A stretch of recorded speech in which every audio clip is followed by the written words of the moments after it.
وَلْتَكُنْ مِنْكُمْ أُمَّةٌ يَدْعُونَ إِلَى الْخَيْرِ وَيَأْمُرُونَ بِالْمَعْرُوفِ وَيَنْهَوْنَ عَنِ الْمُنْكَرِ وَأُولَئِكَ هُمُ الْمُفْلِحُونَ. Seorang dukun dari Yaman taubat kepada Allah. Dia cerita, dia sudah taubat sekarang jadi dai. Dulu dukun. Dia cerita waktu saya masih jadi dukun, saya dulu paling suka ya menunjukkan kekuatan kalau saya kebal. Satu waktu, ini salah satu peruqyah pernah menceritakan masalah itu, salah seorang syekh di Saudi menceritakan tentang pengalaman dukun ini yang cerita pada dia.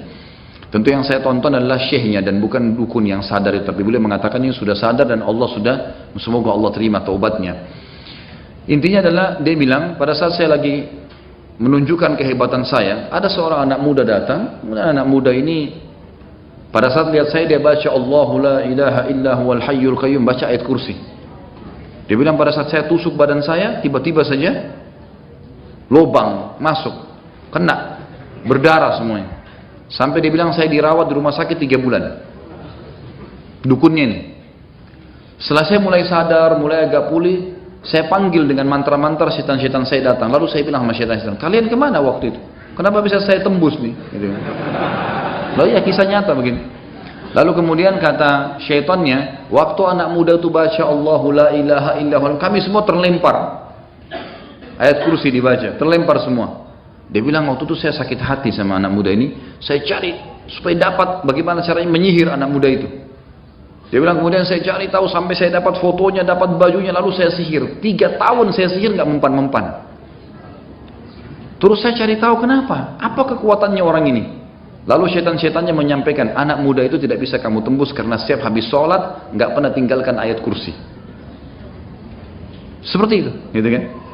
Jadi ini contoh saja. Di sini teman-teman sekalian bagaimana syaitan menunjukkan kalau dia kebal, tapi subhanallah ayat-ayat Allah tidak bisa dikalahkan. Kalau ada orang yang meruqyah kemudian belum sembuh, jangan antum bilang oh ayat Allah ini nggak kuat berarti sihirnya lebih kuat. Enggak, bukan itu. Sama sekali bukan itu. Allah masih belum mau izinkan antum sembuh. Karena dengan cara seperti itu mungkin antum lagi lebih dekat kepada Allah. Ada orang subhanallah harus dengan kasus baru dia mau lebih dekat dengan Allah. Kalau dia lagi tidak ada kasus dia tidak bisa dekat sama Allah. Allah kasih cobaan, gitu kan? Begitu pula di sini dikatakan kadang-kadang syaitan menjelma menjadi kayak orang soleh datang kepada dia, terutama orang-orang yang berbuat kemusyrikan kayak datang-datang ke kuburan, ngambil tanah-tanah kuburan, menganggap ini kuburan wali dan seterusnya. Maka bisa saja dia lihat nanti ada orang soleh pakai jubah putih segala, syaitan semua muncul. Tidak pernah dinukil kepada kita para sahabat mengatakan kami melihat Rasulullah SAW keluar lagi dari kuburan, nggak pernah. Pernah antum dengar riwayat itu? Nggak ada. Para sahabat gak pernah ngambil-ngambil tanah kuburannya Nabi. Mereka ziarah kubur Nabi, baca salawat, salam, pergi, selesai. Dari mana ini teman-teman sekarang ambil tanah, ambil ini, ada kuburan sampai tiap hari ditambah tanahnya. Gara-gara diperjualbelikan tanah 1 genggam sekian harganya. Ini was-was syaitan semua. Di kuburan itu biasa saya lihat ada orang pakai jubah putih, saya mimpi lah, apalah segala macam. Khurafat semua. Ada yang mengatakan ruh orang tua saya datang. Ruh orang tua dari mana? Ada yang mengaku tuh ngobrol sama orang tuanya setiap malam Jumat. Nah, itu luar biasa itu. Tidak pernah ada sahabat nukil ini kepada kita. Padahal ada Abu Bakar, ada Umar, mertua Nabi. Nggak pernah mereka nukil. Kenapa nggak dinukil kalau memang betul? Nggak ada sama sekali. Dan ada pula orang yang dibawa oleh syaitan ke suatu negeri yang jauh. Atau syaitan datang kepadanya dengan membawa orang-orang tertentu atau kebutuhan-kebutuhan tertentu dari tempat yang sangat jauh. Dan banyak lagi perbuatan-perbuatan yang mampu dilakukan oleh syaitan dan jin-jin jahat. Hal-hal seperti itu bisa terjadi sebagai akibat dari sangat buruknya jiwa seseorang disebabkan perbuatannya melakukan berbagai kejahatan. Jadi yang menyebabkan syaitan bisa lakukan itu justru karena buruknya kita. Kalau kita orangnya beribadah, syaitannya nggak bisa. Makanya dia kasih syarat. Kadang-kadang orang kalau mau jadi buruk tuh, mau jadi dukun segala, dia kasih syarat. Kamu nggak boleh sholat ya. Kamu nggak boleh begini ya. Kamu harus hina Al-Quran ya. Kadang-kadang kita temukan ada dukun, banyak dukun yang meninggal dunia itu ditemukan pakai surban, pakai segala tapi dukun. Ditemukan di kamar mandi, dia taruh Al-Quran, dihina sama dia, dikencingin segala macam, banyak yang terjadi. Wa na'udzubillah. Syaitan hias. Memang jiwanya dia buruk dulu baru syaitan bisa kuasai. Hal-hal seperti itu bisa terjadi sebagai akibat dari sangat buruknya jiwa seseorang disebabkan perbuatannya melakukan kejahatan. Jadi jangan dianggap prestasi teman-teman sekalian. Malah itu kena buruknya jiwa seseorang.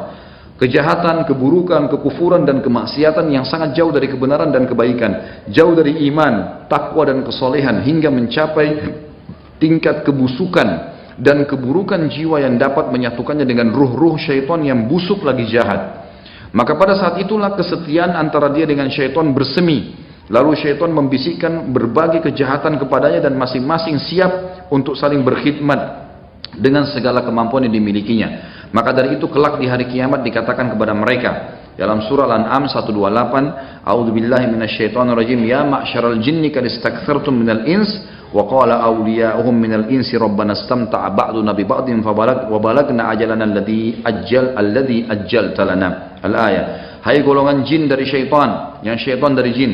Dikatakan sungguh kalian telah banyak menyesatkan manusia. Lalu berkata teman-teman mereka dari manusia yang bela syaitan-syaitan ini. Di akhirat pun masuk neraka masih bela syaitan karena setianya sama syaitannya. Jiwanya sudah busuk sehingga syaitan pun di depan neraka sudah mau masuk neraka, mereka masih bela syaitannya sambil berkata, ya Rob kami. Syaitan yang lagi ditanya sama Allah, kalian hai jin, syaitan sudah banyak menyesatkan manusia. Mereka diam syaitannya. Mereka tahu mereka salah, tapi berkata teman-teman mereka dari manusia. Mereka yang bela mengatakan, wahai Rabb kami, sesungguhnya sebagian kami telah mendapatkan kesenangan dari sebagian yang lain dan telah tiba waktu yang telah engkau janjikan kepada kami. Artinya tidak apa-apa deh kita sama-sama masuk neraka. Na'udzubillah. Ini kebodohan yang luar biasa, gitu kan? Sudah disesatkan di dunia, kemudian mereka juga mau sama-sama masuk neraka.